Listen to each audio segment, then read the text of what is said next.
Play something for us, Janitor. Twinkle, twinkle, perhaps. The laughter hit Marcus Webb like a slap across the face. 300 guests in silk and diamonds all staring at the man with the mop bucket. Richard Crane raised his champagne glass, smirking like a wolf who'd cornered easy prey. Marcus stood frozen under the spotlight. His 9-year-old daughter Emma watched from the shadows, clutching her sketchbook, eyes wide with fear. He should walk away. That's what invisible men do.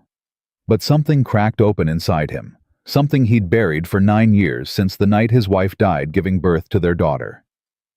What happened next made the CEO of the most powerful arts foundation in New York break down in tears. And it started with a single note. Drop a comment telling me which city you're watching from. I want to see how far this story travels. Marcus Webb's hands knew the piano before his mind remembered why. He stood alone in the grand hall 3 hours before the gala, running a worn microfiber cloth along the curved edge of the Steinway Model D. His fingers moved with a tenderness that didn't match his calloused palms or the maintenance uniform hanging loose on his frame.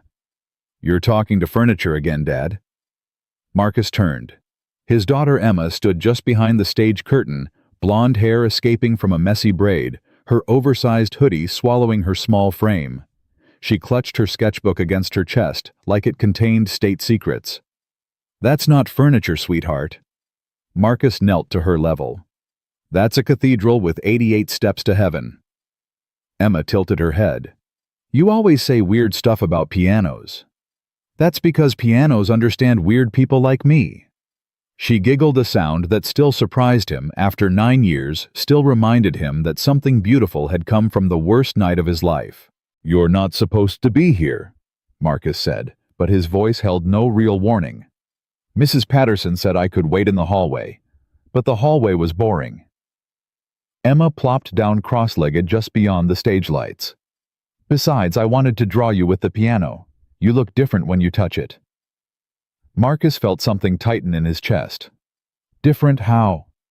"Like you're remembering something important." She opened her sketchbook and started drawing. "Something you forgot, you forgot." For a moment, Marcus couldn't speak. 9 years old, and she saw right through him, just like her mother used to. He returned to the piano, his cloth moving in slow circles across the wood grain. The Steinway gleamed like black glass under the warm stage lights. 12,000 moving parts. Sitka spruce soundboard. 17 layers of hard rock maple in the rim. He knew every inch of instruments like this, had once known them the way a surgeon knows the human heart. That was another life. Another Marcus. "Mr. Hollis." A sharp voice cut across the stage. Marcus looked up to see a woman in a dark blazer marching toward him, clipboard pressed against her chest like armor. "Could you please finish quickly? Miss Ashford will be arriving soon, and everything needs to look immaculate." Marcus nodded. "Yes, ma'am." The woman paused, studying him. "You've been polishing that piano for 20 minutes. It deserves the attention." Something flickered in her expression. Confusion, maybe? Or the uncomfortable recognition that she was speaking to a human being rather than a uniform. She cleared her throat. "Just be quick about it." She walked away. Marcus watched her go, then returned to the piano. His reflection stared back at him from the polished wood, a 42-year-old face carved by grief and night shifts, eyes that had seen too much and said too little. "Dad." "Yeah, sweetheart. Why do people always talk to you like that?" Marcus set down his cloth. "Like what?" "Like you're not really there." He crossed to her, kneeling again so they were eye to eye. "Some people only see uniforms, Emma. They don't see the person wearing them. But you're a person." "I know that. You know that." He ruffled her hair. "That's enough." Emma's pencil stopped moving. "Is it though?" Before Marcus could answer, the grand doors at the far end of the hall swung open. A wave of voices flooded in, staff calling instructions. Heels clicking against marble, the rustle of expensive fabric. The Gala team had arrived to transform the space into something worthy of Manhattan's elite. Marcus gathered his supplies and stepped back into the shadows. Emma followed her sketchbook tucked under her arm. "Stay close," he told her, "and stay quiet." "I'm always quiet." "I know. That's what worries me sometimes." Victoria Ashford entered the hall exactly 47 minutes before the scheduled start time. She always arrived early, not out of eagerness, but control. The last 15 minutes before any event were chaos, and Victoria didn't do chaos. She paused just inside the entrance, scanning the room, with eyes that had evaluated 1,000 galas, 1,000 board meetings, 1,000 moments where someone was trying to take something from her. The Steinway sat center stage, gleaming under the lights. Perfect. "Miss Ashford," her assistant materialized at her elbow. "The seating charts have been adjusted per your request. Mr. Crane is at table 3. Good. Keep him away from the bar until after the speeches." "And the Peterson donation?" "Confirmed this morning. 400,000. Victoria nodded, already moving toward the stage. Her heels made no sound. Years of practice had taught her how to walk without announcing herself. It gave her an advantage. People revealed themselves when they thought no one was watching. She climbed the 3 steps to the stage and approached the piano. Her fingers hovered over the fallboard for a moment, not quite touching. How long had it been? 20 years, 25. She could still feel the weight of the keys beneath her hands, could still hear her mother's voice. Winning isn't about playing better. It's about playing so they don't question your worth. Victoria pulled her hand back. She hadn't touched a piano in decades, and she wasn't about to start now. Movement caught her eye. Someone in the wings, a man in a maintenance uniform, watching her. Their eyes met for half a second. He looked away first, but something in his gaze stayed with her. Recognition, maybe, though she couldn't imagine why. "Miss Ashford." Her assistant again. "The quartet wants to confirm their set list." Victoria turned away from the piano. "Tell them to stick to the program. No improvisation." She walked off the stage without looking back. But for the rest of the evening, she couldn't shake the feeling that something important had just happened, something she'd almost understood before it slipped away. The gala filled slowly, then all at once. Marcus worked the edges of the room invisible in his uniform, collecting empty glasses and straightening chairs that didn't need straightening. Emma sat in a corner near the service entrance, drawing in her sketchbook, looking up occasionally to capture a new detail. The guests arrived in waves, women in gowns that cost more than Marcus earned in a year, men in tuxedos that fit like second skins.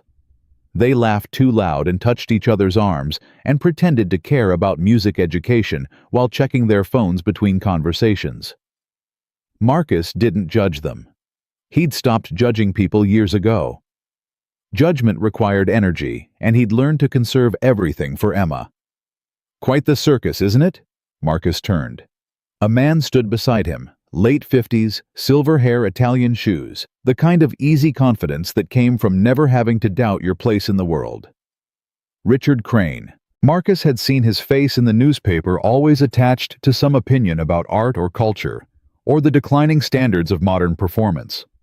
"Just doing my job, sir." "Of course you are." Crane's smile didn't reach his eyes. "The help always is." He walked away before Marcus could respond, not that Marcus would have. He'd learned long ago that men like Crane didn't want responses. They wanted audiences. The evening progressed. Speeches were given. Donations were announced. A string quartet played something by Vivaldi that made the older guests nod approvingly. Victoria Ashford took the stage to thunderous applause, delivering remarks about the transformative power of music education, with the polished ease of someone who'd given the same speech 100 times. Marcus watched her from the shadows. There was something in her posture, her precision, that felt familiar. Not the confidence that was clearly practiced. Something underneath. Something guarded. "Dad?" Emma appeared at his elbow, her sketchbook open to a fresh page. "What is it, sweetheart?" "That man is staring at you." Marcus followed her gaze. Crane stood near the orchestra pit, champagne glass in hand, watching them with an expression that Marcus didn't like. "Don't worry about him. He looks mean." "Some people are mean, Emma. That's just how it is." "But why?" Marcus knelt to her level, keeping his voice low. "Because they're scared of something. Mean people usually are." "What's he scared of?" Before Marcus could answer, Crane's voice cut across the room. "Well, well, if it isn't Beethoven with a mop." Scattered laughter. A few heads turned. Marcus straightened slowly, his jaw tightening. Crane approached, his walk exaggerated, theatrical, playing to the crowd. "I've been watching you all evening, Janitor. The way you keep looking at that piano, like it owes you something." Marcus said nothing. "Tell me." Crane's voice rose, ensuring everyone could hear. "Do you even know what that instrument is? Or do you just enjoy touching expensive things?" More laughter now, nervous energy rippling through the crowd. People loved watching someone else get humiliated. It made them feel safe. Emma gripped her father's hand tightly. "It's okay," Marcus whispered. "It's okay. Come now." Crane gestured broadly. "Enlighten us. What makes this particular piano so special to a man who cleans toilets for a living?" The room went quiet. 300 pairs of eyes fixed on Marcus. He could feel Emma trembling beside him. Walk away, he told himself. Just walk away. That's what invisible men do. But something else rose inside him. Something older than caution. He met Crane's eyes. "It's a Steinway Model D, 9 feet long, 12,000 moving parts. The soundboard is Sitka spruce grown slow and high for resonance. The rim is made of 17 layers of hard rock maple. The keys were originally ivory, now composite polymer." He paused. The silence stretched. "It costs more than your Mercedes, and it holds more stories than your column ever will." The room stopped breathing. Crane's smirk faltered. For one perfect moment the mask slipped, and Marcus saw what was underneath. Not anger, not wounded pride, but fear. The fear of a man who'd just been seen. Marcus gathered his bucket and cloth. "If you'll excuse me, sir, I have work to do."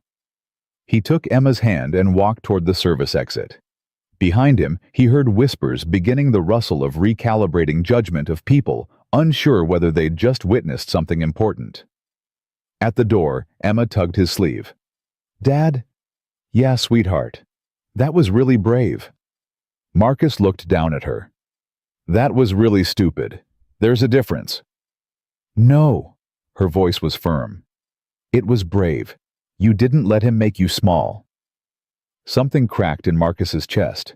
9 years of holding everything together, of being invisible, of surviving instead of living, and his daughter still saw him as brave. He squeezed her hand.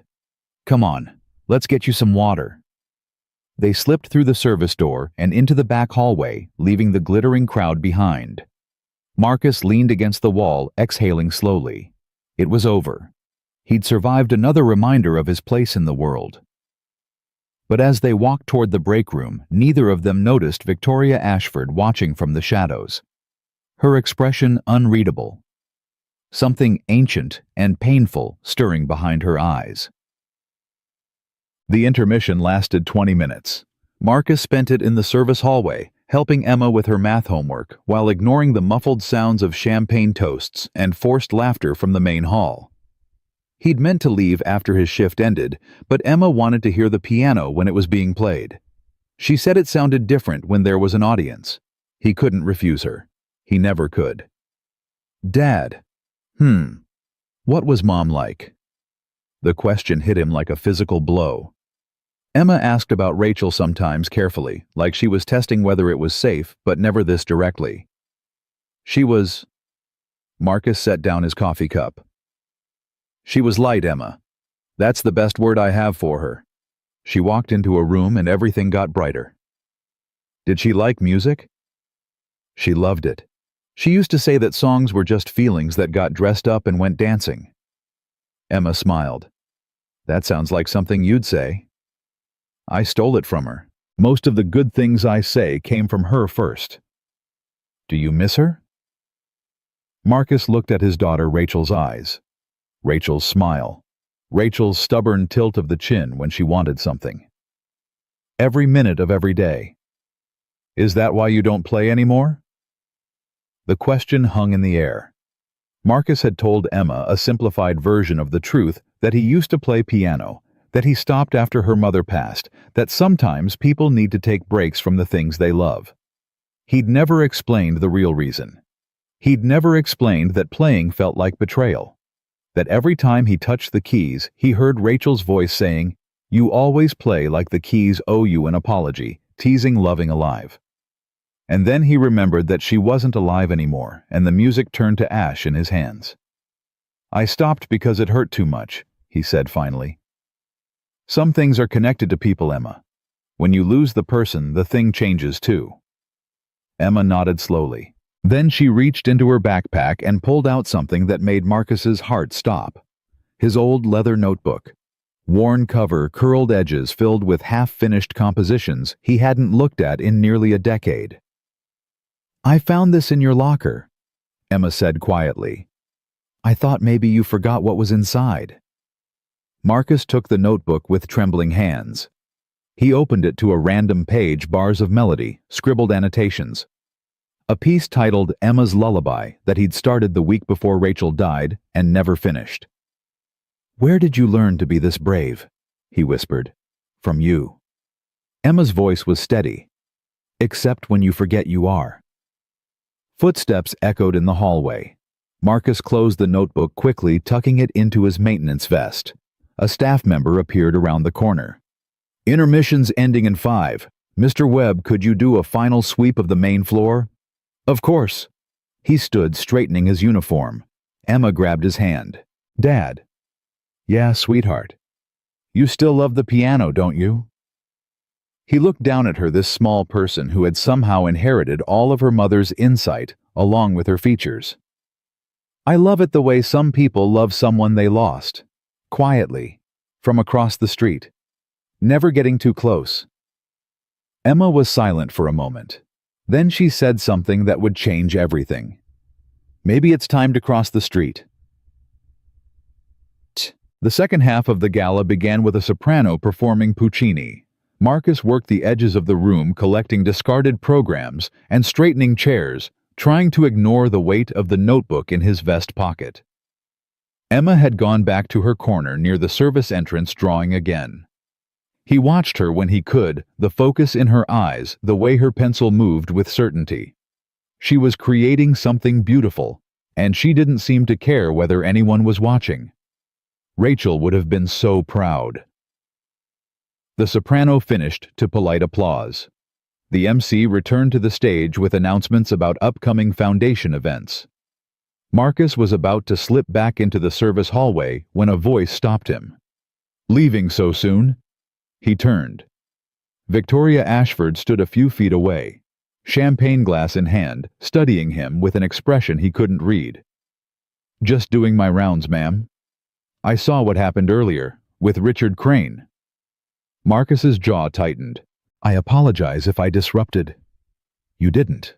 Victoria's voice was quiet but firm. "He's been disrupting things for 30 years. It was refreshing to see someone actually respond." "I shouldn't have." "Why not?" The question caught him off guard. "Because that's not my place." Victoria smiled slightly, the first genuine expression he'd seen from her all evening. "You sound like someone who spent too long believing what other people told you about yourself." Before Marcus could respond, the MC's voice boomed across the hall. "Ladies and gentlemen, before our final performance of the evening, we have a special request from one of our distinguished patrons." Marcus's blood went cold. Richard Crane was climbing the stage steps. Champagne glass raised his smile wide and predatory. "Our friend from earlier," Crane announced. "The poetic janitor seems to have quite the connection with our Steinway. I thought perhaps he might grace us with a few notes." Scattered laughter. Some uncomfortable, some eager. "Come now, janitor." Crane's voice carried easily. "You spoke so eloquently earlier about this magnificent instrument. Surely you can play something, twinkle, perhaps." The laughter swelled. Marcus stood frozen, the spotlight swinging toward him, 300 pairs of eyes finding their target.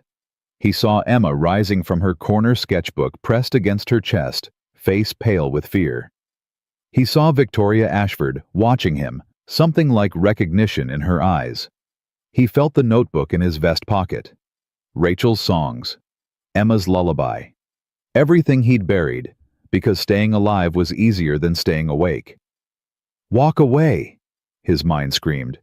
"Just walk away. That's what invisible men do." But Marcus Webb wasn't invisible. He never had been. He'd just been pretending. Marcus didn't move. The spotlight burned against his face, hot and unforgiving. 300 guests stared at him, some amused, some uncomfortable, most simply waiting to see what would happen next. Entertainment. That's all he was to them. A momentary distraction between champagne refills. Richard Crane stood on stage, arms spread wide, basking in the attention. "Come now, don't be shy. You clearly have opinions about this piano. Let's hear if you have any actual talent to match that mouth." More laughter, louder now. Marcus felt Emma's eyes on him from across the room. She hadn't moved from her corner, but her knuckles were white against her sketchbook. He could see her trembling even from this distance. "Walk away," he told himself. "Just walk away." But his feet wouldn't move. Victoria Ashford stepped closer to him, her voice low enough that only he could hear. "You don't have to do this." "I know." "Then why aren't you leaving?" Marcus looked at her. For a moment, the noise of the crowd faded, and there was only this woman with her careful armor and her guarded eyes, eyes that held something he recognized, the same thing he saw in the mirror every morning. "Because I've been walking away for 9 years, he said, "and I'm tired." He handed her his cloth and bucket. Then he walked toward the stage. The crowd went silent. Even Crane's smirk faltered for a moment, replaced by genuine surprise.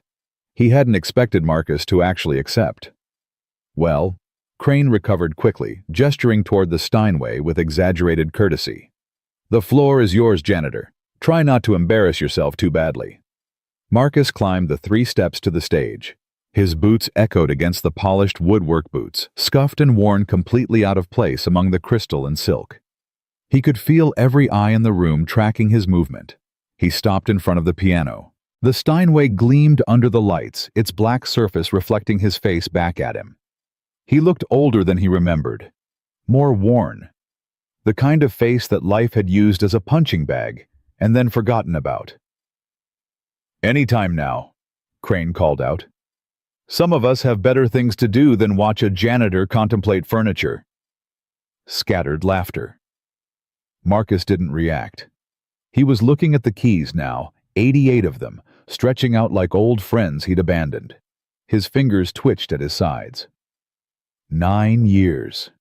9 years since he'd played anything more than chopsticks for Emma on a toy keyboard. 9 years since Rachel's funeral, where he'd sat at their piano at home and tried to play her favorite piece and couldn't get past the 4th measure before breaking down. 9 years since he'd sold that piano, along with everything else that reminded him of the life they were supposed to have together. "Dad?" Emma's voice cut through the noise.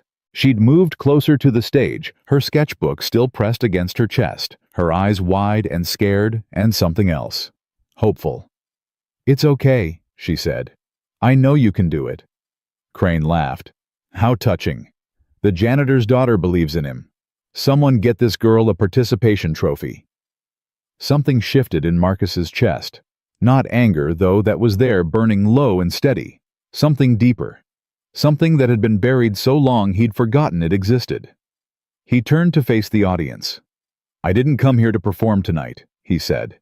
His voice was quiet, but it carried. "I came to clean your floors and empty your trash and make sure no one tripped over a loose cable. That's what I'm paid for." He paused. "But sometimes, life doesn't care what you're paid for. Sometimes it just dares you to remember who you used to be." He sat down at the piano. The bench creaked slightly under his weight.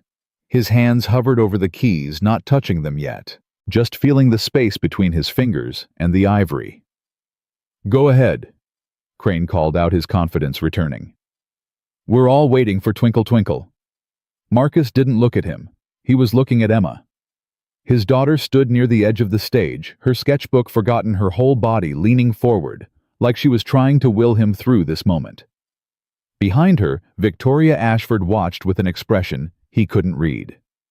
Marcus closed his eyes, and he remembered. He remembered the first time he touched a piano 7 years old in the basement of a church where his mother worked as a cleaner. The instrument was old and out of tune, but when he pressed down on the keys, something inside him woke up.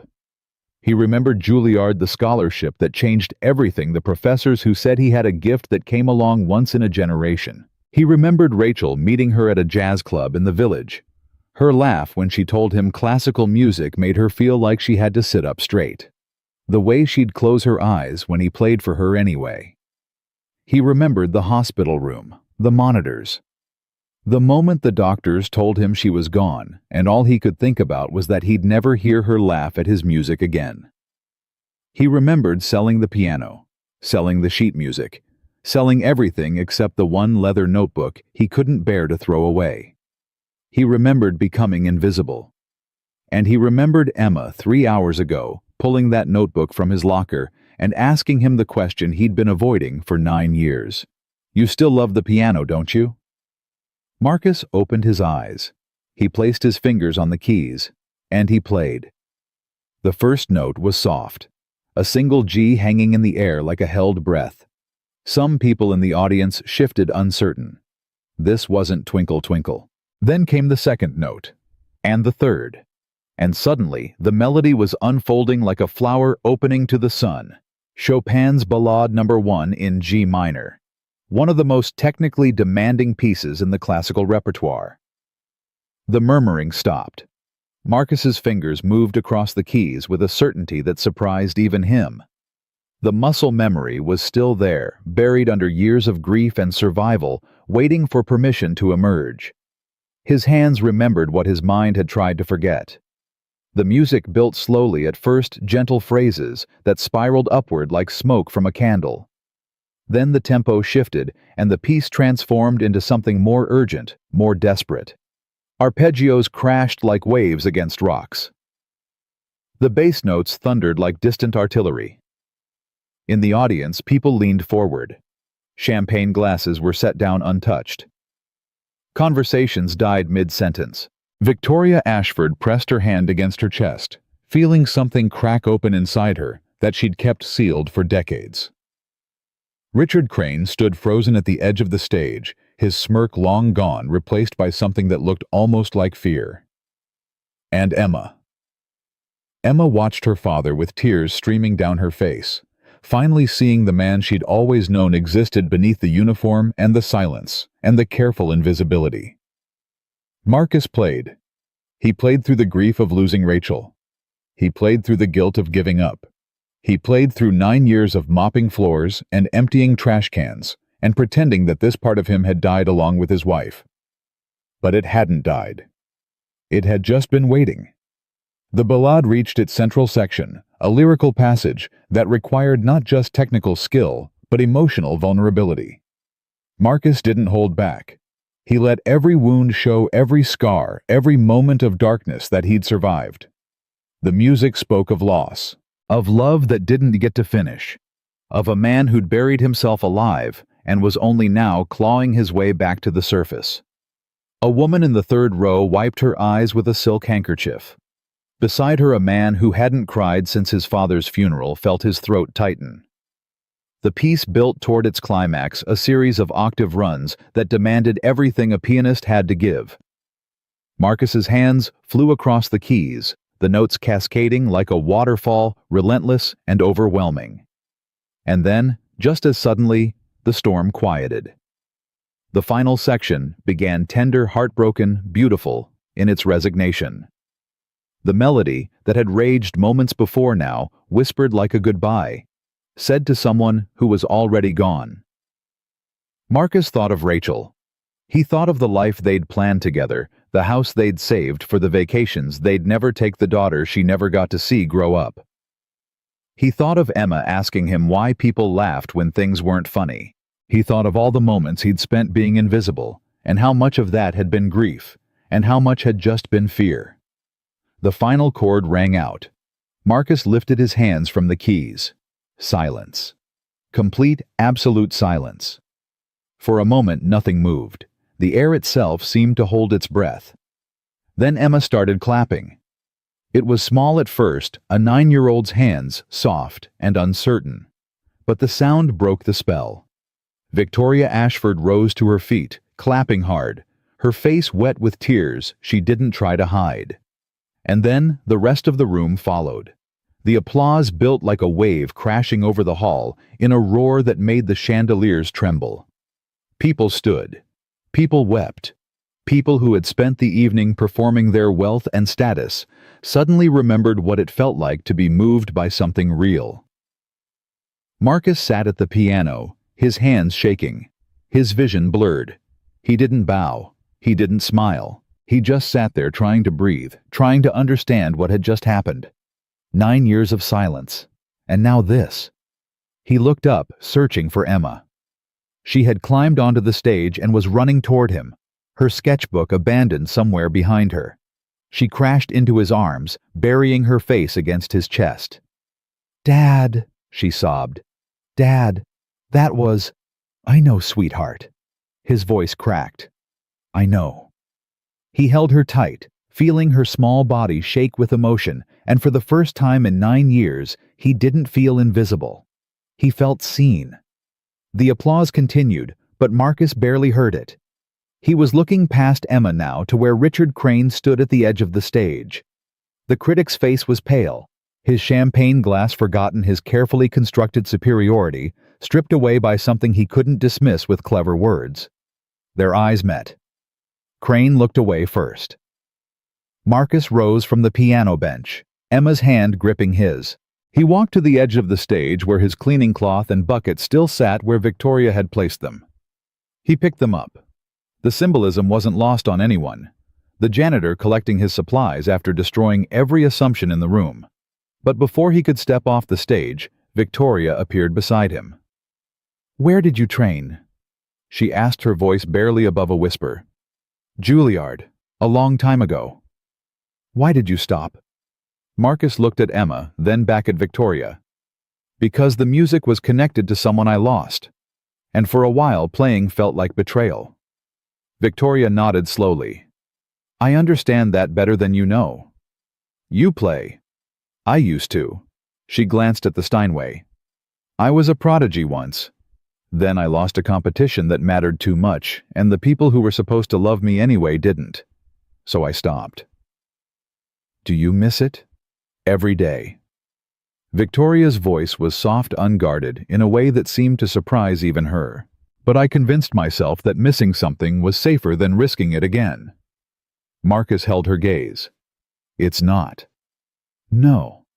A sad smile crossed her face. "I'm beginning to realize that." Behind them, the audience was still buzzing. People were standing in clusters, talking animatedly, glancing toward the stage with a mixture of awe and confusion. The program had been abandoned. Nobody cared about the scheduled finale anymore. Emma tugged on Marcus's hand. "Dad, everyone's staring." "I know, sweetheart." "Is that bad?" Marcus looked at his daughter, this small, brave person who had pushed him to cross the street, who had believed in him even when he couldn't believe in himself. "No," he said. "I don't think it's bad at all." Victoria touched his arm gently. "Don't disappear. Not yet." "I wasn't planning to." "Good." She straightened, some of her CEO composure returning, but softer now. More human. "Because I think we need to talk. About music. About second chances. About what happens when people who've been hiding finally step into the light." Marcus nodded. "I'd like that." A staff member approached Victoria, whispering urgently about donors and photo opportunities, and the complete deviation from the evening's planned events. Victoria waved her away. "Tomorrow," she said to Marcus. "Come to my office, 10 o'clock. I have a shift at 8. Take the morning off. I can't afford to. I'll make sure you can afford it. Victoria's voice was firm but kind. This isn't charity, Marcus. It's recognition. There's a difference. He studied her face, looking for the catch, the angle. He'd spent too many years being invisible not to be suspicious of sudden visibility. But he didn't see calculation in her eyes. He saw something else. Hope. Okay, he said finally. Tomorrow. Victoria smiled a real smile, the first one he'd seen from her that wasn't practiced or polished. Tomorrow. She walked back toward the crowd, immediately surrounded by donors and board members demanding explanations. Marcus watched her go, still processing everything that had happened. Dad? Yeah, sweetheart. Are you okay? Marcus looked down at Emma. Her face was streaked with dried tears, her hair falling loose from its braid, her eyes bright with something that might have been pride or relief or both. I think so, he said. For the first time in a long time, I think I actually am. They left through the service entrance the same way they'd come in. The hallway was quiet, the sounds of the gala muffled behind heavy doors. Marcus's cleaning supplies rattled in his bucket as he walked. Dad. Yeah. You played Mom's piece, didn't you? The one you said was too sad. Marcus stopped walking. He hadn't told Emma what he'd played. She'd been too young when Rachel died to remember the music her mother loved, but somehow she knew. Part of it, he admitted, mixed in with the Chopin. How? I don't know, sweetheart. It just happened. Emma was quiet for a moment. Then she said, I think she heard you. Marcus felt his throat tighten. You think so? I know so. Emma squeezed his hand. And I think she was proud. They walked the rest of the way in silence, but it wasn't the heavy silence of grief anymore. It was something else, something lighter. Outside, the city hummed with its usual chaos, car horns, distant sirens, the murmur of millions of lives intersecting and separating. Marcus looked up at the sky, searching for stars through the light pollution. Dad. Yeah, sweetheart. What happens now? Marcus thought about Victoria's invitation, about the audience's reaction, about 9 years of invisibility and 1 moment of terrifying, exhilarating exposure. I don't know, he said honestly, but I think maybe that's okay. Emma smiled. I think so too. They walked toward the subway station, father and daughter leaving behind the gleaming hall and the glittering guests and the piano that had just changed everything. Marcus still had his cleaning cloth in his pocket, but somehow it felt different now. Like it belonged to someone who was just passing through that life on his way to somewhere else. The night air was cool against his face as they descended the subway steps. Emma chattered beside him. Her earlier fear transformed into excited energy.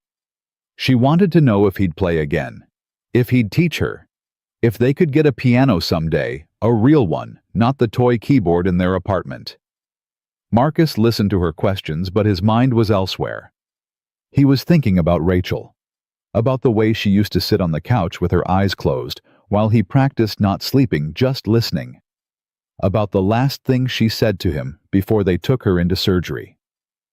Promise me you'll keep playing. Promise me you won't let the music die.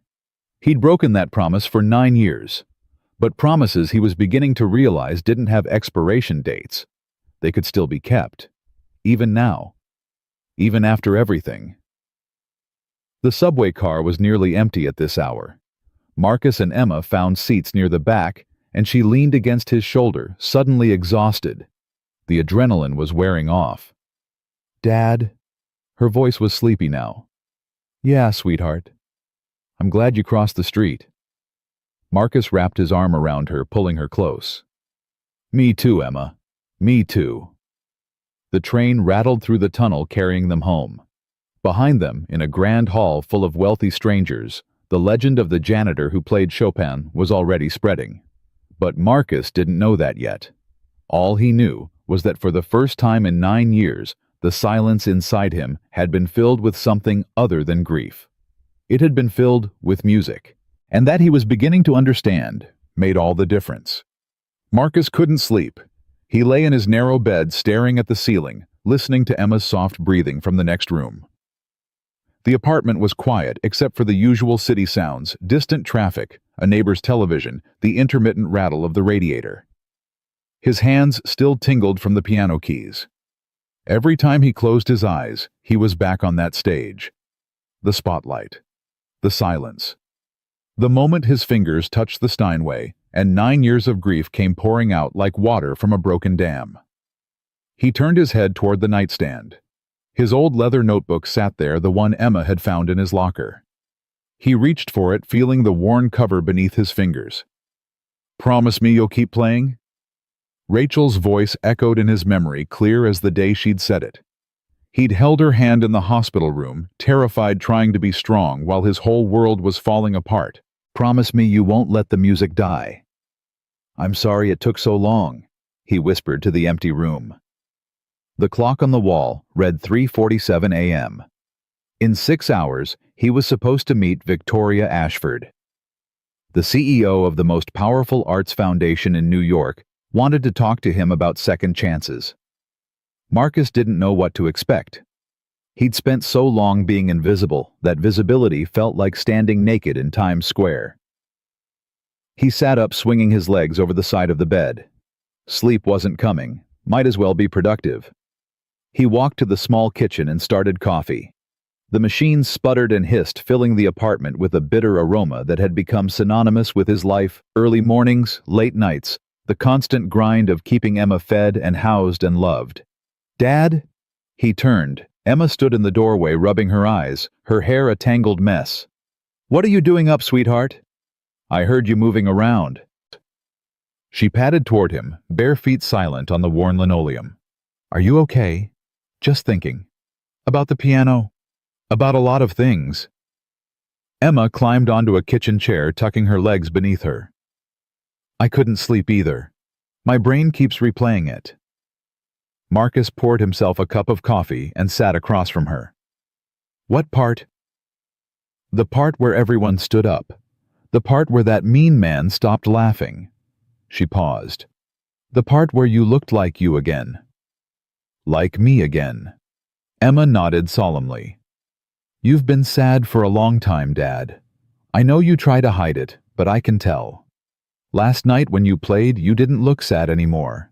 You looked like the pictures Mom took, the ones where you're smiling for real." Marcus's throat tightened. He reached across the table and took her hand. "How do you know so much about people?" "I watch." Emma shrugged. "That's what artists do. We watch and we draw what we see." "And what do you see when you look at me?" She considered the question seriously, the way only children can. "I see someone who's been carrying something heavy for a long time, but last night I think you put some of it down." Marcus didn't trust himself to speak. He just squeezed her hand and held on. They sat like that until the first gray light of dawn began creeping through the kitchen window. Then Emma yawned hugely, and Marcus sent her back to bed with a promise that he'd wake her for breakfast. Alone again, he opened his notebook to a fresh page. For the first time in 9 years, he began to write music. The Ashford Foundation occupied the top 3 floors of a glass tower in Midtown.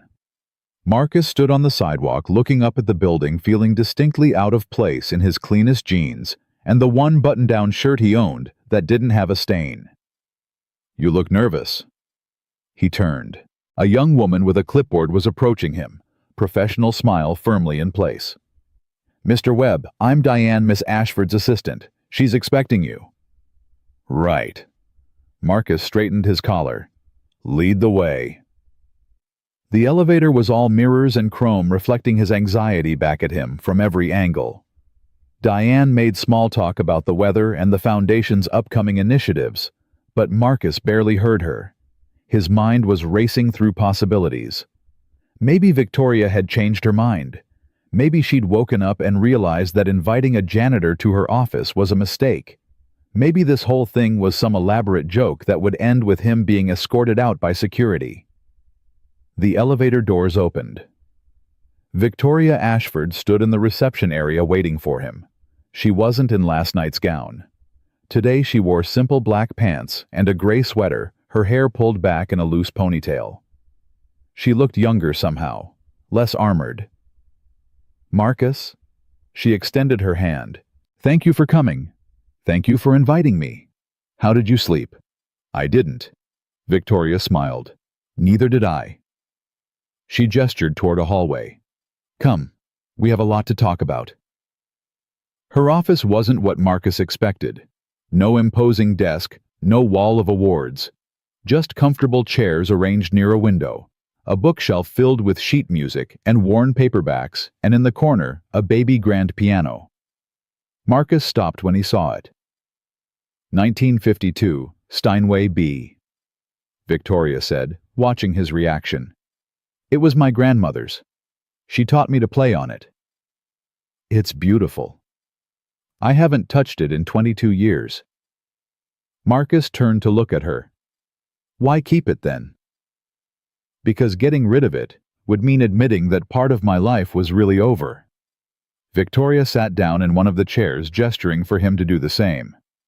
"I suspect you understand that better than most." He did. He sat across from her, the piano looming in his peripheral vision. "Last night," Victoria began, "I watched a man who should have been invisible make 300 of the most jaded people in New York City cry. Do you know how rare that is? I wasn't trying to make anyone cry. That's exactly why it worked." She leaned forward. "Music is my business, Marcus. I fund orchestras. I sponsor competitions. I sit through hundreds of performances every year. Most of them are technically perfect and emotionally empty. What you did last night was the opposite. It was raw and imperfect and absolutely devastating." Marcus shifted uncomfortably. "I was just playing." "No, you were surviving, out loud, in front of everyone." Victoria's eyes were intense. "That's not something you can fake, and it's not something you can teach. It's either there or it isn't." "What are you saying?" Victoria stood and walked to the window, her back to him. "I've spent 20 years building this foundation. 20 years convincing wealthy people to fund music programs and support young artists. And do you know what I've learned? What? That most of them don't actually care about the music. They care about the tax write-offs, the social status, the opportunity to put their names on buildings." She turned to face him. "But last night for about 7 minutes, every single person in that room actually cared. Because of you." Marcus didn't know how to respond to that. "I want to fund a program," Victoria continued. "Not the usual kind. Not performances in fancy halls for fancy people. Something real. Music in public schools. In veteran centers. In homeless shelters. Music for people who need it, not just people who can afford it." "That sounds incredible. I want you to run it." Marcus blinked. "I'm sorry." "You heard me." Victoria crossed to her desk and picked up a folder. "I did some research after you left last night. Juilliard Scholarship 1999, top of your class. Your professors said you had the most natural gift they'd seen in decades. You were supposed to debut with the Philharmonic, but you withdrew a month before the concert." Marcus's jaw tightened. "That was a long time ago." "Your wife died?" "Yes." "And you stopped playing?" "Yes." Victoria set the folder down. "I'm not asking you to explain, Marcus. I'm not asking you to justify 9 years of grief. I'm asking you to consider what might happen if you stopped hiding." "I'm not hiding. I'm surviving." "There's a difference." The question hung in the air. Marcus stood walking to the piano. He rested his hand on the closed lid, feeling the smooth wood beneath his palm. "When Rachel died," he said quietly, "I couldn't separate the music from her. Every note reminded me of something we'd shared.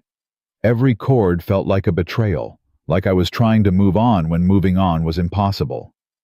And now." He paused, searching for the right words. Last night, for the first time, the music didn't feel like grief. It felt like connection. Like she was there, listening the way she used to. Victoria moved to stand beside him. That's what music is supposed to do. Connect us to what we've lost. Remind us that loss doesn't have to mean the end. It felt like the end for a long time. I know. Her voice was soft. After I lost that competition, when my mother stopped speaking to me, music felt like the enemy. Like it had promised me something and then taken it away. So I punished it by walking away. Do you regret it? Every single day. Victoria looked at the piano. But regret is just wisdom that arrived too late. The question is, what you do with it now.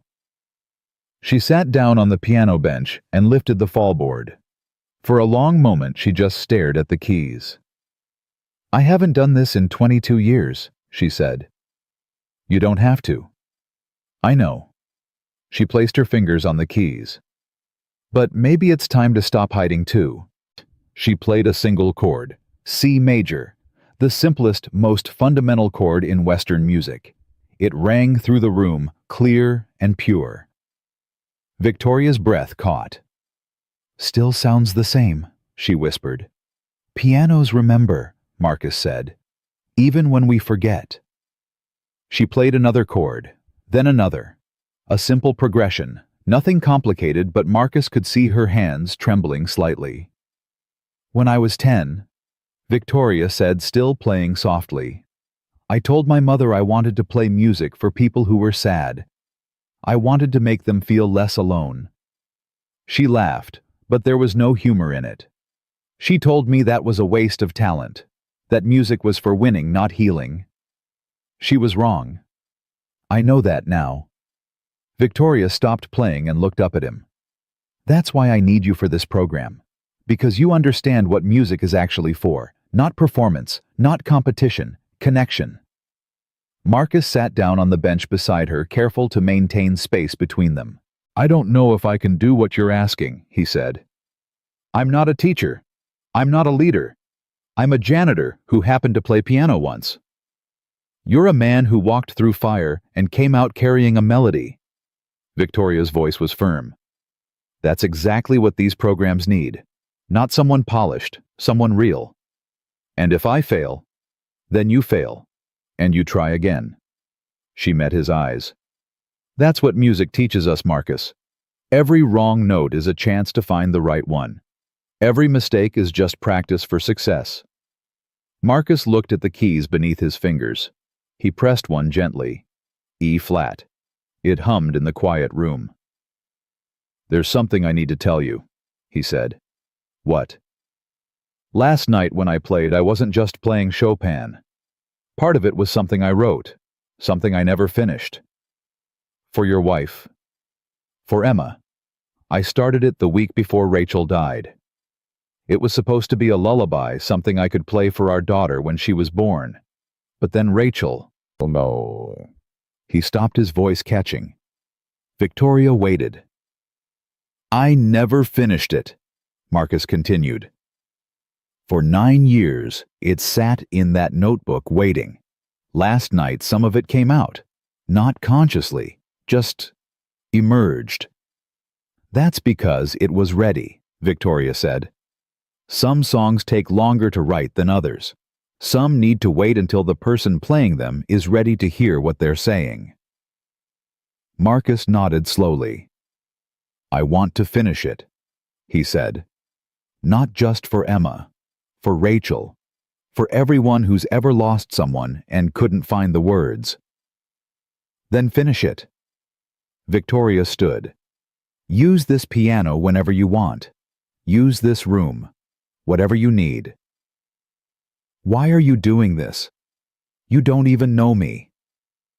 Victoria walked toward the window, her back to him again. When I was 16, she said. The night after I lost that competition, I sat in my room and stared at my hands for 3 hours. I kept thinking, these hands have failed me. These hands will never be good enough. And then my mother walked in and, do you know what she said? What?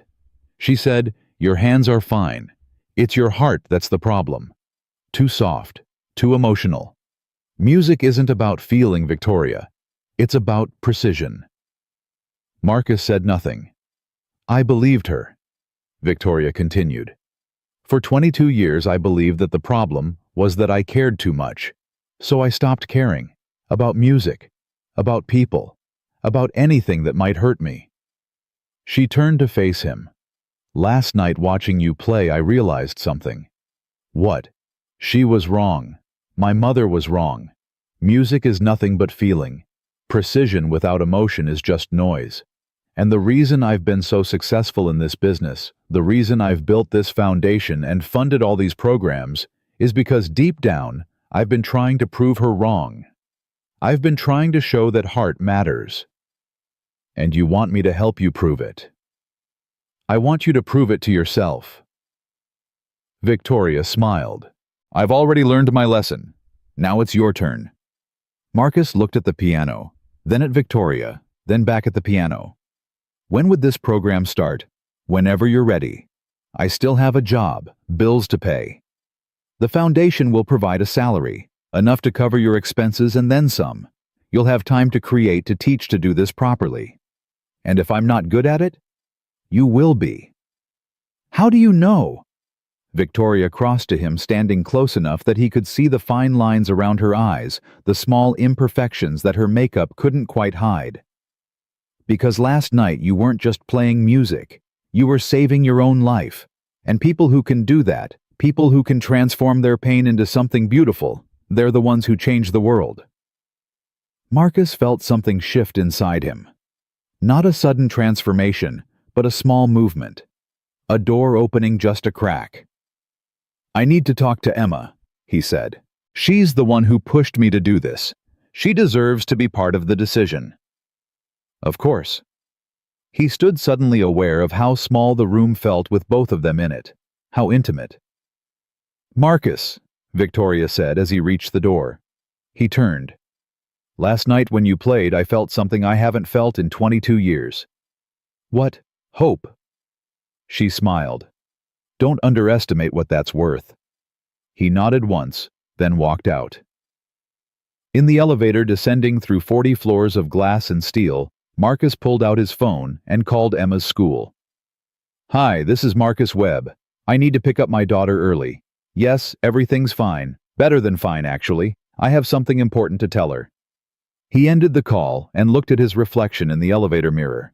The same face as yesterday, same tired eyes, same worn edges. But something was different now. Something that felt like possibility. Emma was waiting outside her school when Marcus arrived, her backpack slung over one shoulder, her sketchbook tucked under her arm. "Dad!" She ran to him, concern flickering across her face. "Is everything okay? The office said you needed to pick me up early." "Everything's fine, sweetheart."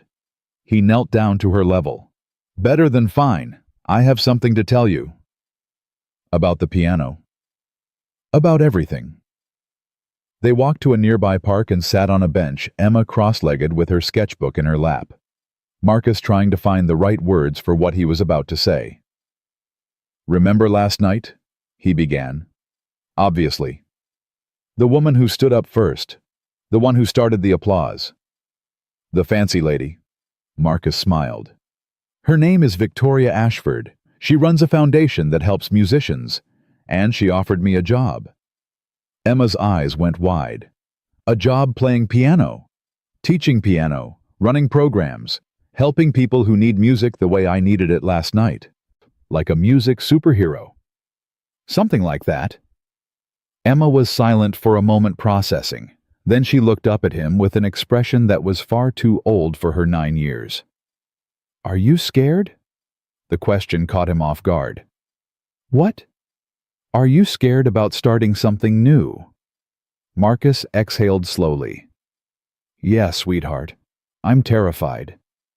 "Good. Good." Emma opened her sketchbook to a fresh page. "Mom used to say that being scared means you care. That the only things worth doing are the ones that make your hands shake.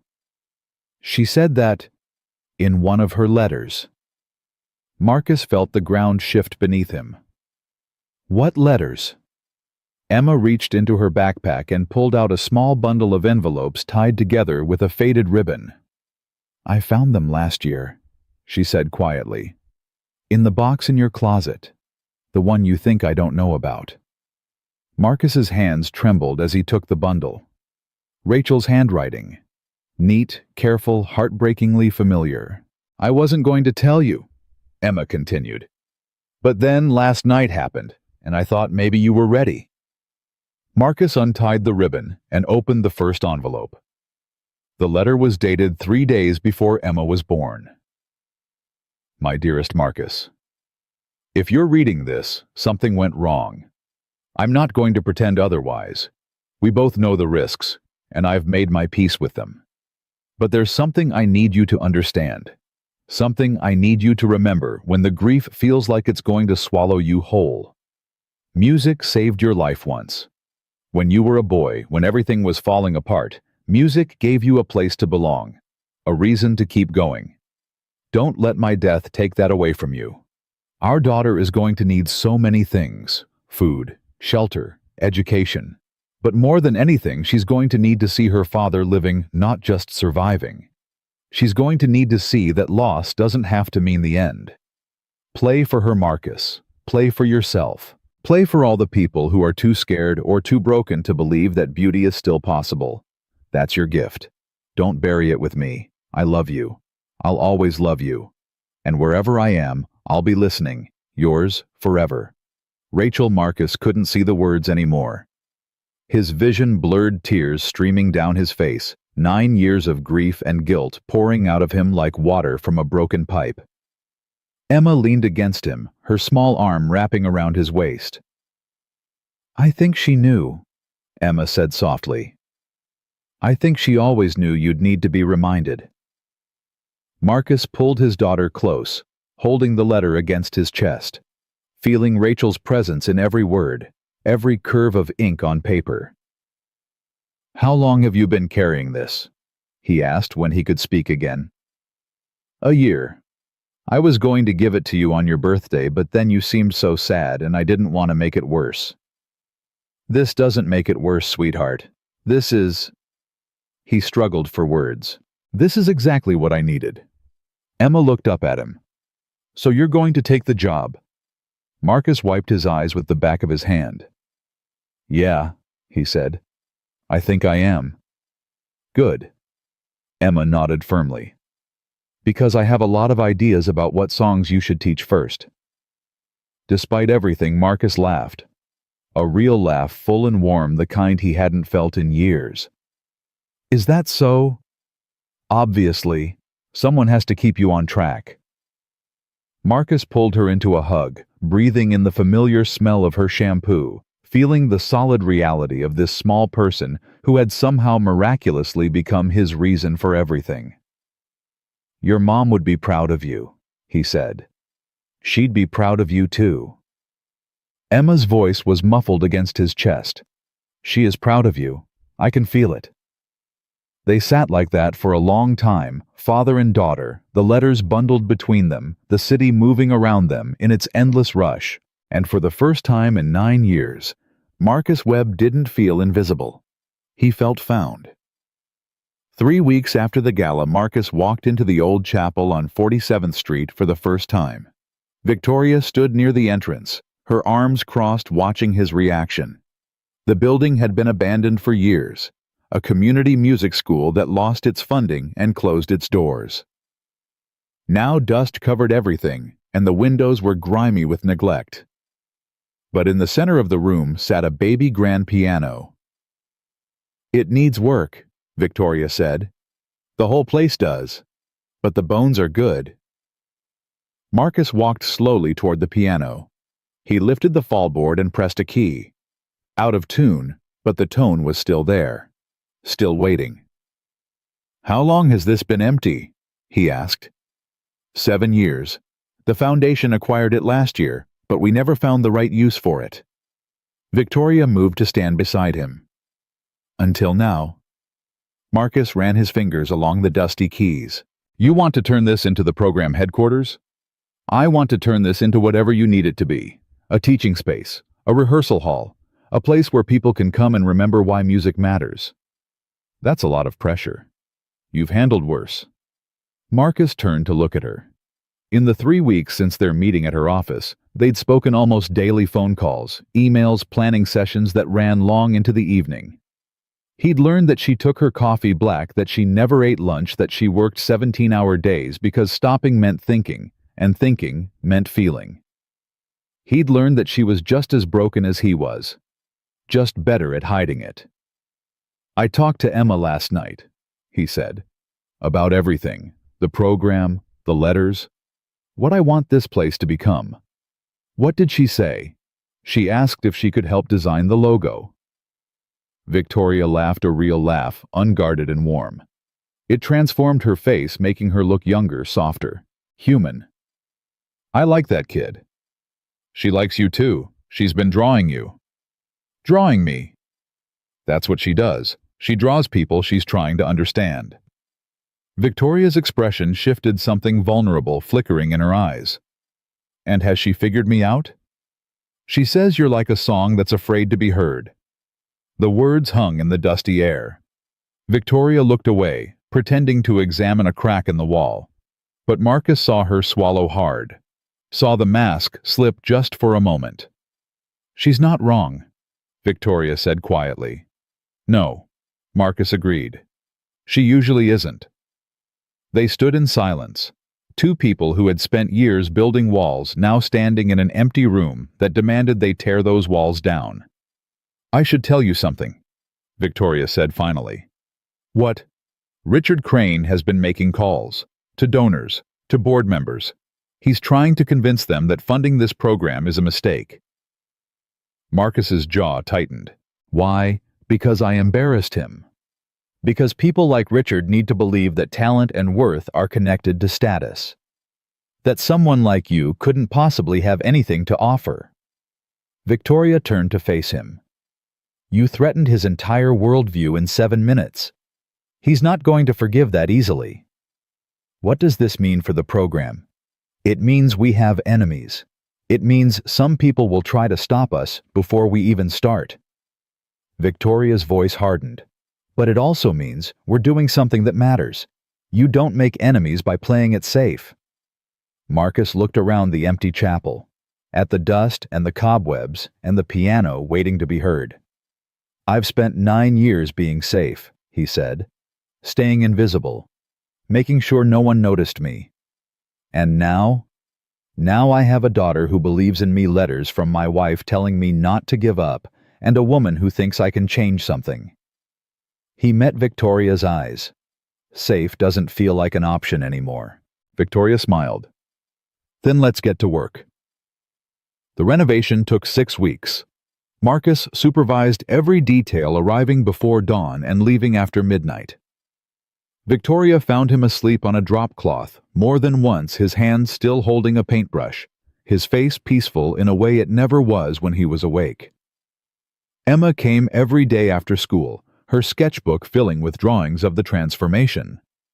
She documented the workers carrying lumber, the volunteers painting walls, the piano being tuned by a specialist who called it a miracle waiting to happen. Dad, she said one evening, looking up from her latest sketch, what are you going to call this place? Marcus set down his brush and walked to where she sat. I've been thinking about that. I want something that means what we're trying to do here, not just music, connection, healing. What about the listening room? The listening room. Because that's what you do, Dad. You don't just play, you listen. To the music, to the people, to the things that need to be heard. Marcus stared at his daughter. 9 years old, and she understood something that most adults never figured out. The listening room, he repeated. I think that's perfect. Emma grinned. I know. That's why I suggested it. The first students arrived in October. Marcus had expected teenagers, maybe some adults looking for a hobby. Instead, he found himself facing a room full of people who had been told in one way or another that music wasn't for them. There was Thomas, a 63-year-old veteran who hadn't touched a piano since returning from Vietnam. His hands shook constantly, nerve damage from an explosion, and he'd convinced himself that music was beyond his reach. There was Maria, a single mother of 4 who had grown up in foster care and never owned anything beautiful. She sat at the piano like she was afraid it would bite her. There was David, a teenager with autism who couldn't make eye contact but could hear melodies in everything. The rhythm of the subway, the pattern of rain on windows, the hum of electrical wires. And there was a woman named Grace, 71 years old, who was slowly losing her memory to Alzheimer's, but could still play Gershwin note for note when her fingers found the keys. Marcus stood before them on the first day, his heart pounding. "I'm not going to teach you technique," he said. "Not yet. First, I need you to understand something." They waited. Music isn't about perfection. It's not about playing the right notes in the right order. It's about saying the things you can't say with words. He looked at each of them in turn. Some of you haven't played in decades. Some of you have never played at all. That doesn't matter. What matters is that you're here. And being here means you're ready to listen. Thomas raised his trembling hand. "What if we can't listen, I mean? What if there's too much noise in our heads?" Marcus walked toward him. "Then we start there. We play the noise. We give it a voice. And eventually, the noise becomes music." "That sounds like therapy." "It is therapy. The oldest kind." Maria spoke up, her voice barely above a whisper. "I don't know if I belong here. I can't afford proper lessons, and I don't have a piano at home. And—" "This program is free," Marcus interrupted gently. "Every lesson, every hour, every note. And if you need a piano at home, we'll find you one. That's what we do here." "Why?" Maria's eyes were wet. "Why would you do that for strangers?" Marcus thought about Rachel's letters, about 9 years of silence, about Emma pushing him to cross the street. "Because someone did it for me once," he said, "and it saved my life." Victoria came to observe the 3rd week of classes. She sat in the back of the room trying to be invisible, something she wasn't used to, while Marcus worked with David on a simple melody. The teenager's fingers moved tentatively over the keys, his face scrunched in concentration. "Listen," Marcus said. "Don't think. Listen to what the piano is telling you." "Pianos don't talk," David said, not looking up. "They do if you know how to hear them." David played a note, then another, a simple pattern that somehow captured the rhythm of his breathing. "That's it," Marcus said. "That's your sound." "It's just notes." "It's never just notes, David. It's you. Everything you feel, everything you can't say, it's right there in those keys. You just have to trust it." David played the pattern again, more confidently this time. A smile flickered across his face, brief, barely there, but real. Victoria felt something tighten in her chest. After the lesson, she waited until the students had gone before approaching Marcus. "How do you do that?" she asked. "Do what? Connect with them. Make them trust you so quickly." Marcus was wiping down the piano keys, a ritual he performed after every session. "I don't try to teach them. I try to see them. There's a difference." "You make it look easy." "It's not." He set down the cloth and faced her. "Every person who walks through that door is carrying something heavy. Fear, grief, shame. The hardest part isn't teaching them music. It's convincing them they deserve to be heard." Victoria was silent for a moment. "I never had a teacher like you," she said finally. "What were your teachers like?" "Precise, demanding. They cared about competitions and rankings and whether my technique would impress judges." She laughed bitterly. "I was 15 before I realized that I played for them, not for myself." "What happened when you realized?" "I kept playing for them anyway, because I didn't know any other way." Marcus studied her face.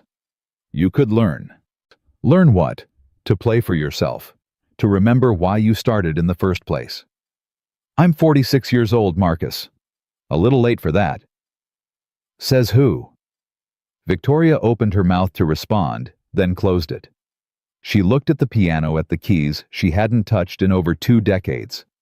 I wouldn't even know where to begin. Yes, you would. Marcus moved to the piano bench and sat down, leaving space beside him. The beginning is always the same. You sit down, you breathe, and you remember who you were before someone told you who to be. Victoria didn't move. I'm scared, she admitted. The words came out before she could stop them. I know. It's been so long. The piano doesn't care. What if I can't? Marcus looked up at her. Then you can't. And you try again tomorrow. And the next day. And the day after that. Because that's what we do here. We keep trying until the music comes back. Victoria stood frozen for what felt like hours. Then slowly, she walked to the bench and sat beside him. Her hands hovered over the keys, trembling. I played Moonlight Sonata at my last competition, she said. The third movement. I'd practiced it for 6 months. Every note perfect. Every transition flawless. What happened? I made a mistake. In the final passage. 3 wrong notes that probably no one but the judges noticed. Her voice cracked. My mother didn't speak to me for 3 weeks. That's not about music, Marcus said quietly. That's about control. I know that now. Victoria stared at the keys. But knowing doesn't make it easier to start again. Nothing makes it easier. You just do it anyway. She pressed a key. Middle C. The note rang out clear and true. That's 1, Marcus said. Victoria pressed another. D, then E. A simple scale, halting and uncertain. I feel ridiculous, she whispered. You look brave. She continued playing the scale, becoming smoother, her fingers remembering what her mind had tried to forget. By the time she reached the octave, tears were streaming down her face. Why does this hurt so much? She asked. Because you're feeling something real for the first time in 20 years. Victoria stopped playing and looked at him. Her mask was gone completely now. No CEO, no professional distance, just a woman who had lost something precious and was finally allowing herself to grieve. My mother died last year, she said. Breast cancer, quick and brutal. I'm sorry. She never apologized, not for any of it. The pressure, the silence, the way she made me feel like love was something I had to earn. Victoria's voice broke. I thought when she died I'd feel free, but I just felt emptier. Marcus reached over and covered her hand with his. Grief doesn't follow rules, he said. You can be angry at someone and still miss them. You can resent what they did and still wish they were here. How do you do it? How do you carry Rachel with you without drowning? Marcus thought about the letters, about Emma's drawings, about the music that had become his bridge between past and present. I don't carry her anymore, he said. I let her live in the music. Every time I play, she's there. Not as weight, but as light. Victoria wiped her eyes with the back of her hand. I don't know if I can do that. You don't have to do it today. You just have to be willing to try. She looked at the piano, then back at him. Will you teach me? She asked. Not like those other teachers, not about technique, about feeling. Marcus nodded. I'd be honored. They sat together at the piano for another hour, not playing complicated pieces, just exploring, finding sounds, letting the music speak what words couldn't. When Victoria finally left that evening, she paused at the door. Thank you, she said. For what? For seeing me. Not the foundation. Not the money. Just me. Marcus smiled. That's what the listening room is for. She walked out into the evening, her shoulders straighter than they'd been in years. And Marcus turned back to the piano, his fingers finding the melody of Emma's unfinished lullaby. It was time to complete it. The weeks turned into months. The listening room grew. More students, more volunteers, more stories of people who had given up on music finding their way back to it. Thomas the veteran learned to play, despite his trembling hands. He wasn't precise, wasn't technically perfect, but the day he performed a simple piece at the recital, his wife cried for the first time since his return from war. Maria saved enough money to buy a second-hand keyboard. She practiced every night after her children went to bed, and the neighbors stopped complaining when they realized what was happening.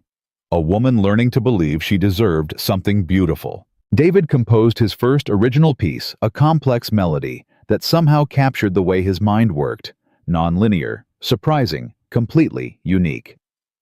A music professor from NYU came to observe and offered him a scholarship on the spot. And Grace, the woman with Alzheimer's, continued to play Gershwin, even as her other memories faded.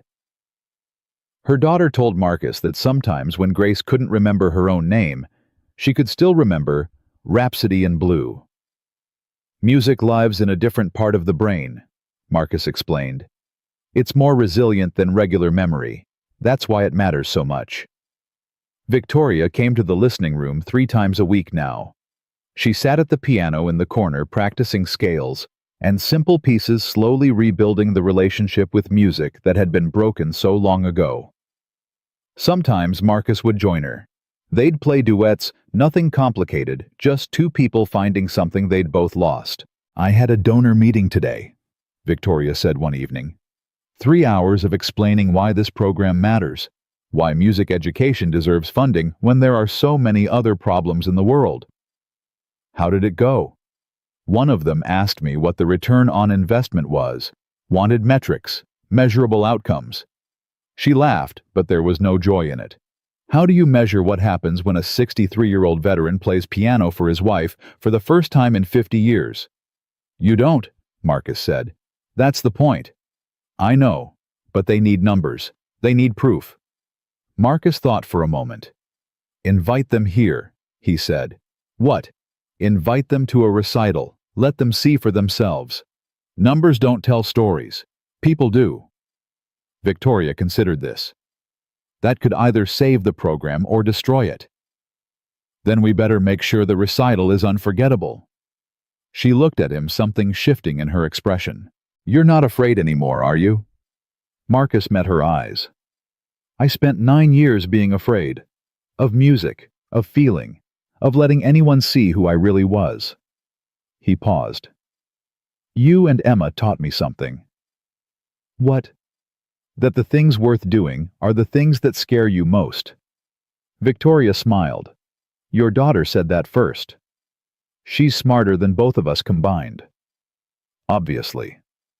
They sat together in comfortable silence, the piano between them, the echo of possibility filling the room. And somewhere in the city, Emma was drawing in her sketchbook a picture of her father and Victoria at the piano side by side, the music notes floating above them like stars finding their way home. The night of the recital arrived faster than Marcus expected. He stood backstage at the listening room, watching through a gap in the curtain as the seats filled with people. Donors in expensive suits sat beside families from the neighborhood. Board members mixed with veterans and single mothers and teenagers who had never set foot in a concert hall before. Victoria had invited everyone, and somehow, miraculously, they had all come. Dad? Marcus turned. Emma stood behind him, wearing the blue dress they'd bought together for the occasion. Her hair was braided neatly, and she clutched her sketchbook against her chest like always. You look beautiful, sweetheart.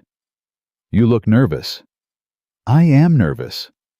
Good, she smiled. Mom said being nervous means you care.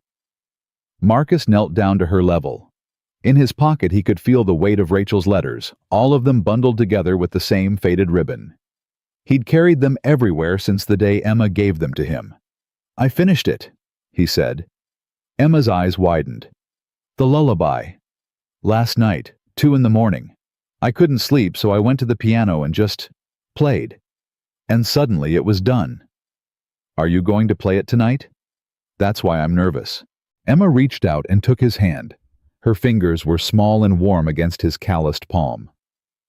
She'll hear it, Emma said. "Wherever she is, she'll hear it." Marcus pulled his daughter into a hug, holding her tight, feeling the solid reality of this person who had become his reason for everything. "How did you get so wise?" he whispered. "I had a good teacher." "Your mom?" "No, Dad." Emma pulled back and looked at him. "You." Before Marcus could respond, Victoria appeared beside them. "It's almost time," she said. Her voice was steady, but Marcus could see the tension in her shoulders, the careful control she was maintaining. "The donors are seated. The board is here. Richard Crane is in the third row." Marcus's jaw tightened. "He came. He said he wanted to see the program fail in person."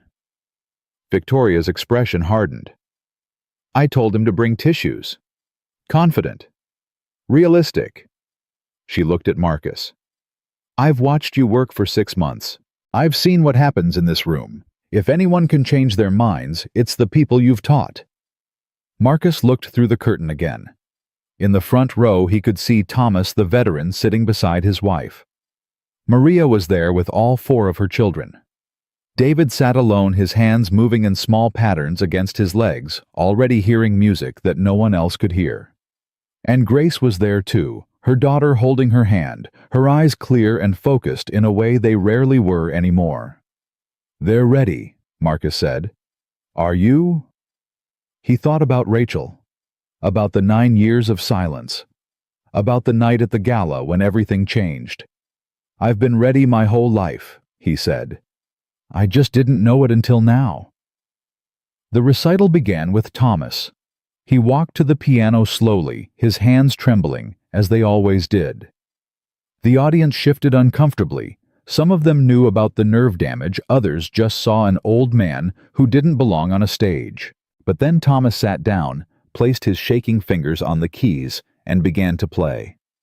The piece was simple, just a melody he'd written himself, something that captured the sound of rain on a tin roof, a memory from his childhood before the war, before the explosions, before everything fell apart.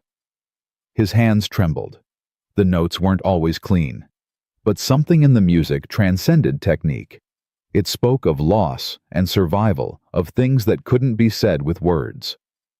When he finished, there was silence. Then Thomas's wife stood up.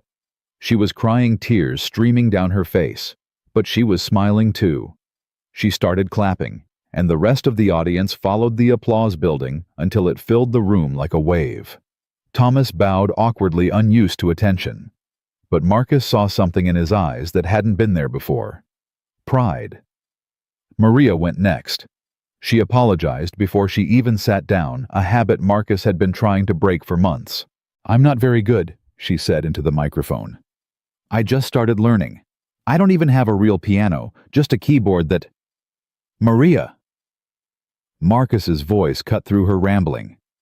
He stepped onto the stage and stood beside her. "You don't need to explain yourself. Just play." She looked at him, terrified. Then she looked at her children in the front row, 4 faces watching their mother with wide eyes and open hearts. She sat down. She played. It was a simple piece, nothing complicated, just a melody she'd learned in her first month of lessons. But she played it with something that couldn't be taught, the raw need of a woman who had never been told she deserved anything beautiful, finally claiming something for herself. When she finished, her youngest daughter ran to the stage and threw her arms around her. "Mommy, that was so pretty." Maria burst into tears. The audience clapped, but Marcus noticed something else. In the third row, Richard Crane wasn't smirking anymore. He was watching with an expression that looked almost like confusion, like he was seeing something he couldn't explain. David performed third. He didn't speak to the audience. He barely looked at them. He just walked to the piano, sat down, and began playing the piece he'd composed, the one that had earned him a scholarship to NYU. The music was unlike anything Marcus had ever heard. Non-linear, surprising, beautiful, in ways that defied convention. It moved like David's mind moved, in patterns that only made sense if you stopped trying to force them into familiar shapes. The audience was transfixed. When David finished, he stood up and walked off stage without bowing. But Marcus caught his eye as he passed, and for just a moment, David smiled. "Thank you," he whispered. "For what?" "For listening." Grace was the last student to perform. Her daughter helped her to the piano, guiding her gently, whispering encouragements. Grace's eyes were cloudy today, one of her bad days, when the Alzheimer's made everything fuzzy and unfamiliar. But when her fingers touched the keys, something shifted. She began to play Gershwin's "Someone to Watch Over Me." The melody flowed out of her like water from a spring clear, pure, untouched by the disease that was slowly erasing everything else. Her technique was flawless, her phrasing perfect. For 3 minutes, she wasn't a woman losing her memory. She was just a musician, doing what she was born to do. When she finished, she looked up with confusion in her eyes. "Did I play?" she asked her daughter. "Yes, Mom, you played beautifully." "Oh," Grace smiled. "That's nice." The audience gave her a standing ovation. Even Richard Crane rose to his feet, his expression unreadable. Marcus watched from the wings, his throat tight with emotion. This was why he'd started the listening room. Not for applause, not for recognition. For moments like this, when music reached past the walls, people built around themselves and touched something real. Victoria appeared beside him. "You're up," she said. "I know." "Are you ready?" Marcus looked at the piano, at the audience, at Emma sitting in the front row with her sketchbook open, drawing everything she saw. "Yeah," he said. "I think I finally am." He walked onto the stage. The applause that greeted him was warm but uncertain. Most of the audience didn't know who he was, just a man in simple clothes who ran a music program. They'd seen the students perform. They didn't know the teacher could play too. Marcus sat down at the piano and adjusted the bench. "6 months ago," he said into the microphone, "I was a janitor." The room went quiet. "I cleaned floors. I emptied trash. I made sure nobody tripped over loose cables." He paused. "I was good at being invisible. I'd spent 9 years practicing." He looked at Emma. "9 years ago, my wife died giving birth to our daughter. And when she died, I stopped playing piano. Not because I couldn't. Because playing felt like betrayal. Like I was trying to move on when moving on was impossible." The silence in the room was absolute. "But my daughter saved me. She found letters my wife had written before she died. Letters that told me not to give up. Letters that said music was my gift and I shouldn't bury it." Marcus turned to the piano. "Tonight, I'm going to play something I've never played for anyone before. Something I wrote for my daughter that I started the week before she was born and couldn't finish until now." He placed his fingers on the keys. "This is called Emma's Lullaby, and it's for everyone who's ever lost something precious and thought they'd never find beauty again." He began to play. The melody was simple, at first gentle, tender, the kind of music you'd hum to a baby falling asleep. But slowly it grew more complex. Layers of harmony built upon each other, creating something that was both heartbreaking and hopeful. The music spoke of loss, of love that didn't get to finish, of a man standing in a hospital room holding his newborn daughter, while the woman he loved slipped away. But it also spoke of healing, of a little girl who drew pictures and asked hard questions and pushed her father to cross the street, of letters that arrived exactly when they were needed, of second chances that appeared when you stopped hiding from them. Marcus played for Rachel, for Emma, for every student who had walked through the doors of the listening room looking for something they'd lost. He played for Victoria sitting in the back, tears streaming down her face as she remembered what music used to mean to her. He played for himself, the man he'd been before grief hollowed him out, and the man he was becoming now that he'd started to fill up again. The final passage was quiet, a gentle resolution, like a door closing softly, like a lullaby ending as the child finally falls asleep. Marcus lifted his hands from the keys. Silence. Then Emma stood up. She walked to the stage, climbed the steps, and crossed to the piano. She didn't say anything. She just wrapped her arms around her father and held on.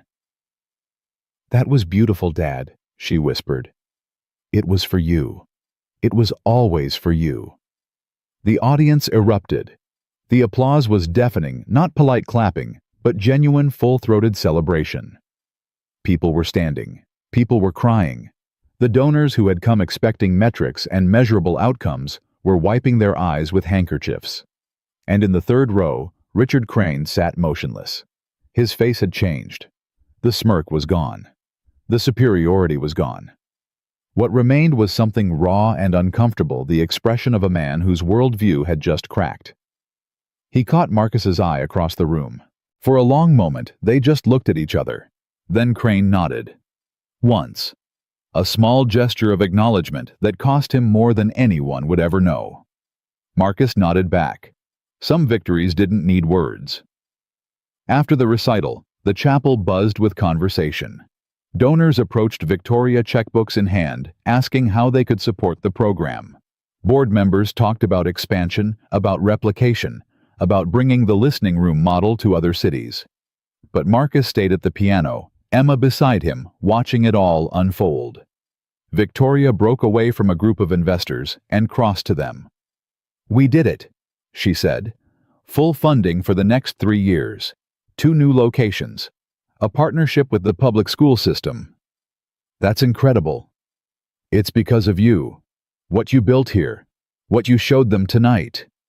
Marcus shook his head. "It's because of them. Thomas, Maria, David, Grace. They're the ones who changed minds. You taught them how to be heard. I taught them that they deserve to be heard. There's a difference." Victoria smiled. She looked different tonight. Lighter somehow, the armor she usually wore softened by what she'd witnessed. "I played today," she said. "What? Before the recital. In my office. I played Moonlight Sonata. The third movement. All the way through. How did it feel?" "Terrifying." She paused. "And wonderful. Like coming home to a place I'd forgotten existed." Marcus reached out and took her hand. "I'm proud of you," he said. Victoria's eyes glistened. "No one said that to me since I was 10 years old." "Then people haven't been paying attention." They stood there, hands intertwined, while the celebration continued around them. Emma looked up at them, a knowing smile on her face. "Are you going to kiss her?" she asked. Marcus laughed. "Emma, what?" "It's a reasonable question." Victoria blushed. Actually blushed, something Marcus wouldn't have believed possible 6 months ago. "Your daughter is terrifyingly direct," she said. "She gets it from her mother." "I get it from both of you," Emma corrected. "Dad just pretends to be subtle." An hour later, the chapel had emptied. Marcus sat alone at the piano. The lights dimmed, the echo of the evening still hanging in the air. Emma had gone home with Victoria's assistant, exhausted but happy. Victoria was finishing up with the last of the donors. He pressed a key. Middle C. The same note he'd played the first time he sat at this piano 6 months ago. Everything had changed since then. And nothing had changed. He was still the same man, still carrying grief, still learning how to live with loss. But he'd stopped hiding from it, stopped pretending that survival was the same as living. "I thought I'd find you here." Victoria walked toward him, her heels off her feet, bare on the wooden floor. She looked tired but content. "Couldn't leave yet," Marcus said. "This piano and I have been through a lot together. Mind if I join you? Please." She sat beside him on the bench, close enough that their shoulders touched. "I've been thinking," she said, about what happens next. The program is funded. The partnerships are in place. The hard part is over." "You think that was the hard part?" Victoria laughed softly. "Fair point. But I meant, for us." Marcus turned to look at her. "Us. Don't pretend you don't know what I mean." Victoria met his eyes. 6 months ago, I was a CEO who had forgotten how to feel anything. You changed that. You and Emma and this ridiculous program that shouldn't have worked, but did." Victoria. Let me finish. She took a breath. I don't know what I'm doing. I haven't been in a relationship since I was in my 20s. I'm controlling and difficult, and I work too much. But when I'm with you, I remember who I was before all of that. And I think I want to know what happens if I stop running from it. Marcus was quiet for a long moment. Then he reached over and covered her hand with his. Rachel left me letters, he said. She wrote them before she died, knowing she might not survive. One of them was about love. What did it say? She said that love isn't about finding someone who completes you. It's about finding someone who sees you clearly and stays anyway. Someone who doesn't try to fix you, just walks beside you while you fix yourself. Victoria's eyes filled with tears. She sounds incredible. She was, and she told me that when I was ready, I should let someone else see me too, not as a replacement for her, as a continuation, a new chapter in the same story. And are you ready? Marcus looked at Victoria, this brilliant, broken, beautiful woman who had given him a second chance when he didn't know he needed one. I think I've been ready for a while, he said. I was just afraid to admit it. Victoria smiled through her tears. So what do we do now? Now. Marcus turned to the piano. Now we play. He placed his fingers on the keys. Victoria did the same. And together they began a duet. Nothing complicated, nothing perfect, just two people making music side by side. The notes floated through the empty chapel out into the night, up toward a sky full of stars. And somewhere, Marcus knew Rachel was listening. Not with sadness, with joy. Because the man she loved had finally found his way home. 1 year later, the listening room had 5 locations across New York City. Marcus stood in the original chapel, watching as a new class of students took their seats. Thomas was now a volunteer teacher working with veterans who had the same trembling hands he'd once been ashamed of.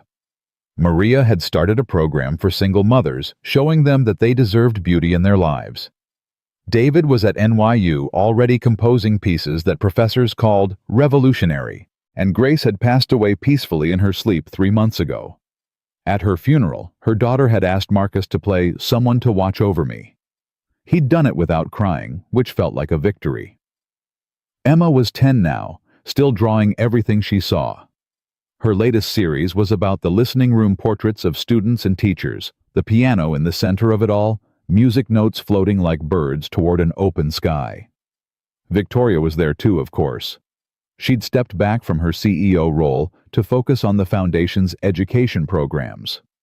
She still worked too much, still tried to control everything, but she'd learned to play piano again. Not perfectly, not for competition, just for herself. They'd been together for 8 months. Not living together yet, they were both too stubborn for that, but building something steady and real. Something that didn't need to be rushed because it was built on a foundation that could actually hold. Dad. Emma appeared at his elbow, her sketchbook in hand. What is it, sweetheart? There's someone here to see you. Marcus looked toward the entrance. Richard Crane stood in the doorway. He looked different than Marcus remembered, older somehow, less armored. He held a small bouquet of flowers, clutching them awkwardly like a teenager on a first date. Marcus excused himself from the students and walked toward him. Mr. Crane. Marcus? Crane shifted uncomfortably. I hope I'm not intruding. You're not, but I'm surprised to see you here. Crane looked around the chapel at the students at the piano, at the evidence of everything Marcus had built. I've been thinking, he said slowly. About that night at the gala, about what you said, about what you played. And I was wrong. The words seemed to cost him something. I spent my whole career believing that talent was about pedigree, about training, about where you came from and who taught you. But what you did that night, what you've done here. He trailed off. Go on, Marcus said. You showed me that I'd been measuring the wrong things, that music isn't about perfection, it's about truth. Crane looked down at the flowers in his hands. These are for you, a peace offering, though I don't expect you to accept it. Marcus studied the man in front of him. A year ago, he'd wanted to hate Richard Crane, wanted to dismiss him as everything wrong with the world he'd once belonged to. But looking at him now, Marcus saw something else. A man who had built walls around himself just as high as the ones Marcus had built. A man who had spent his life judging others because it was easier than looking at himself. A man who was trying, however awkwardly, to change. "Thank you," Marcus said, accepting the flowers. "Would you like to stay? We have a recital tonight." Crane's eyes widened. "You'd want me here?" "The listening room is for everyone, even critics who are learning to hear differently." A small smile crossed Crane's face, the first genuine expression Marcus had ever seen from him. "I'd like that," he said. "Very much." The recital that night was the best they'd ever had. Marcus played last as always. But this time Victoria joined him on stage. They'd been practicing for weeks, a duet version of Emma's lullaby that they'd arranged together. Emma sat in the front row, her sketchbook open, drawing her parents at the piano.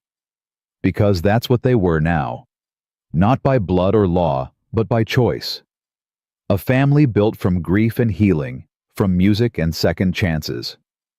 The piece began simply, Victoria taking the melody, while Marcus played the harmony. Then they switched, weaving in and out of each other, the music building to something greater than either could create alone. In the audience, Richard Crane wiped his eyes. Thomas held his wife's hand. Maria's children sat perfectly still, mesmerized. And Emma drew. She drew her father's hands on the keys. She drew Victoria's face peaceful and focused. She drew the music itself not as notes on a page, but as light streaming upward toward the ceiling, toward the sky, toward wherever it was that Rachel was listening. The final chord rang out. Silence. Then applause, thunderous, overwhelming, the sound of 100 people who had been reminded why music mattered. Marcus stood Victoria beside him. He looked out at the audience, at the community they'd built together, at the family that had formed around something as simple and powerful as sound. "Thank you," he said into the microphone. "Thank you for being here. Thank you for listening. And thank you for proving that it's never too late to find your way back to the music." He reached for Victoria's hand. She took it, and together they bowed. Later that night, after everyone had gone, Marcus sat alone at the piano one last time. The chapel was quiet. The lights were low. Outside, the city hummed with its endless noise, but in here, there was only peace. He pulled Rachel's letters from his pocket, worn now from carrying them everywhere, and unfolded the last one. The one he saved for moments when he needed to remember why he was doing this. "My dearest Marcus, if you're reading this, you've survived. That alone is enough. But I hope you've done more than survive. I hope you've lived. I hope you've played music again. I hope you've let someone see you clearly. I hope you've shown Emma that loss doesn't have to be the end, that sometimes the most beautiful songs come from the deepest pain. I'll always love you. But love isn't about holding on. It's about letting go. It's about trusting that what you had was real, and what comes next can be real too. Play for me, Marcus. Play for Emma. Play for everyone who's forgotten that beauty is still possible. And then keep playing, until your hands give out, until your heart gives out, until there's nothing left but the music and the memory of what we had together. I'll be listening. Always." Rachel Marcus folded the letter carefully and placed it back in his pocket. Then he turned to the piano. He didn't play anything complicated. Just a simple melody, the one Rachel used to hum while cooking dinner, the one Emma sang in the shower when she thought no one was listening. The notes floated through the empty chapel, out into the night, up toward the stars. And Marcus Webb, janitor, father, musician, survivor, finally understood what his wife had been trying to tell him all along. The music never died. It was just waiting for him to come home. Some stories end with fireworks, with grand gestures and dramatic revelations and moments that shake the world. But the best stories end quietly, with a man at a piano, with letters from someone who loved him, with a daughter who never stopped believing. With a second chance, he almost missed. Marcus played until his fingers ached. Then he played some more. Because Rachel was right. The music was his gift. And he was done hiding it. He was done being invisible. He was finally completely irreversibly alive. And that made all the difference.